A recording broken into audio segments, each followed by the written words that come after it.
Save किया था ना? मैं सिर्फ इसलिए गया था क्योंकि उसने मुझे कॉल किया, that's it. But listen तो. Save it for someone else.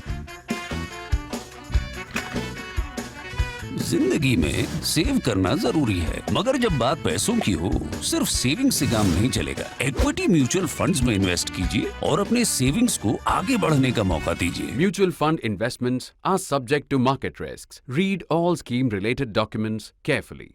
With low cunning and a little ill-earned cash, the forest guards at Dachigam National Park crafted the plot on which the fate of Kashmir rested. As the avid hunter Nikita Khrushchev stared out through the sights of his hunting rifle, a Himalayan black bear was to wander up and martyr itself for India-Soviet relations. So how do you do that? Lacking a volunteer, the story goes, the forest guards purchased a bear from a circus in Amritsar. The animal was caged near Khrushchev's hunting perch and let loose at just the right time. You know the rest. Like all cunning plans, this one went horribly wrong. The bear grabbed a forest guard's bicycle and began demonstrating his circus riding skills before the stunned first secretary of the Communist Party of the Soviet Union. Earlier this week, as officials from 29 member states and special invitees visited Kashmir for the G20 meeting, a new generation of diplomats was introduced to that yarn, spun from, I guess, some fine Scotch imagination and a few kernels of bitter truth. Khrushchev's visit in December 1955 came at a time of dangerous diplomatic isolation for India on Kashmir, a time hard to even imagine today. Although many of the countries which attended the Srinagar G20, including the United States, do not share India's position on Kashmir, they are clearly friends of the territorial status quo. 5 nation states choosing to absent themselves from the G20 might not seem like a big deal. But this is a warning of dangers ahead.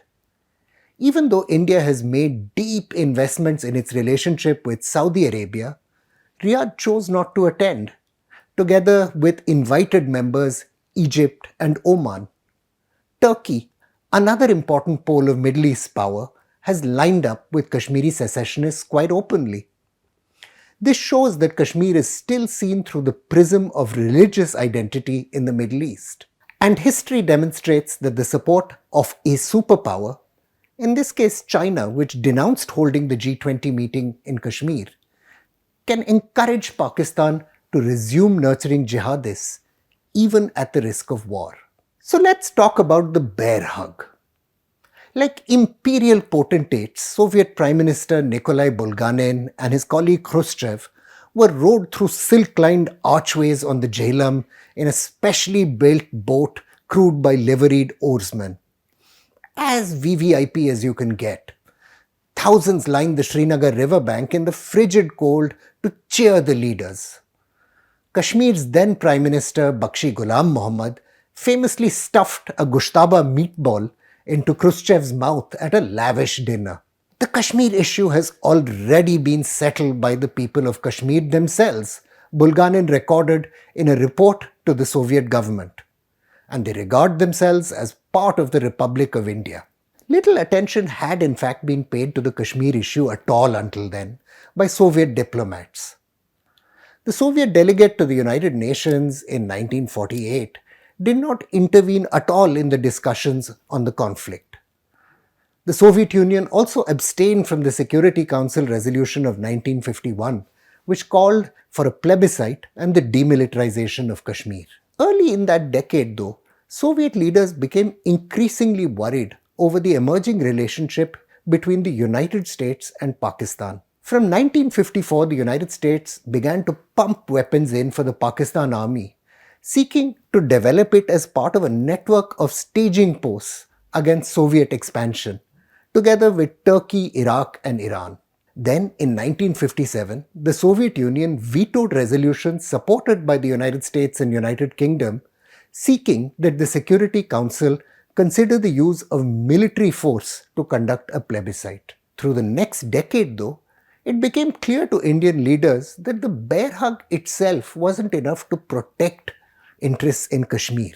Fears that Kashmir's then Prime Minister Sheikh Mohammed Abdullah was reigniting secessionism had led to his arrest back in 1953. Low-grade terrorism backed by Pakistan had been contained by his successor Bakshi, and Kashmir's constitutional integration with India was completed. But in 1963, the theft of a holy relic from the shrine of Hazrat Bal led to massive anti-India violence that swept the administration aside. This crisis was correctly understood as the consequence of simmering political anger, and Abdullah was released from prison in 1964. Following the War of 1965, historian J.A. Nayak has recorded, the Soviets determined that India and Pakistan should divide Kashmir into the territories over which they already had control. That is, avoid claiming Kashmir on either side of what is today called the line of control.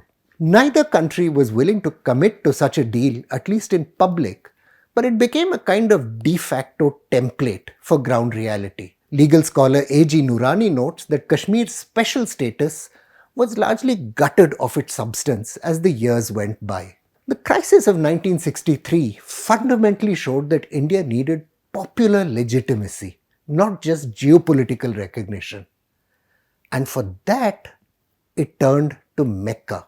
Following the Iranian Revolution in 1979, the Kingdom of Saudi Arabia had thrown its weight behind fundamentalist movements across the world, and Kashmir was one key theatre.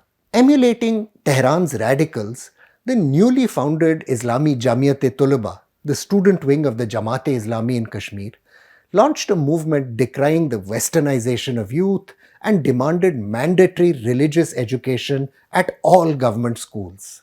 Led by Sheikh Tajammul Hussain, the Islami Jamaat-e-Tulaba was granted membership of the Riyadh-based World Assembly of Muslim Youth and the International Islamic Federation of Student Organizations, both of which would become magnets for anti-Soviet Union jihadists from across the world. Even though the demands made by the Islami Jamaat-e-Tulaba were rejected by the state government, the organization obtained official permission to host an international conference in Srinagar. The delegates, it's not remembered often today, included the Imam of the Holy Shrine at Mecca, Sheikh Abdullah bin Sabil, himself a survivor of the seizure of the Grand Mosque by Islamist radicals, as well as the Muezzin of the Prophet's Mosque in Medina, Sheikh Qari Khalil. To the Indian government, the message from the conference, which was a warning to beware conspiracies against Islam apparently directed at Iran, seemed a small price to pay for the attendance of such high officials from Saudi Arabia, the United Arab Emirates, and Kuwait. The Islamic world seemed, after all, to finally be recognizing Kashmir to be a part of India. Locally, however, the conference would have unintended consequences. The Jamaat-e-Islami gained recognition as the highest representative of Islamic orthodoxy, getting prestige more than the custodians of Kashmir's traditional shrines. So when Tajammul Hussain declared that Indian forces in Kashmir were, I quote, an army of occupation, and proclaimed a struggle to create an Islamic state, it had an impact on many youths' minds. Even though the events that followed afterwards would lead to crisis in India in the form of years of jihadist violence, it would also nudge India and the United States towards the same side on Kashmir. Long before the War of 1965, declassified documents show us, top US officials had already begun to reconsider their support for Pakistan. The longer we nurture Pakistani illusions, the diplomat Robert Comer told President John F. Kennedy, the more a head of steam is built up in Pakistan. I wonder if we aren't doing ourselves a disservice by our continued pressure on India on Kashmir. At that time, though, Islamabad was busy helping America build bridges to China, and that ensured new thinking like that of Comer remained relatively marginal. However, following the end of the Cold War, US calculations began to slowly change. The administration of President Bill Clinton, scholar Ershad Mahmood notes, began with intense criticism of India's human rights record in Kashmir. Within 3 years, though, it changed course. Frank Wisner, the United States ambassador to New Delhi, urged Pakistan's military to, and I quote, accept certain fundamental realities that will not be changed. The United States, just like the Soviet Union in 1965, had concluded the only workable solution in Kashmir was the status quo, and it wanted the Pakistanis to get the message. In Srinagar, Ambassador Wisner urged Kashmiri secessionists to join in elections that were scheduled to be held in 1995-1996.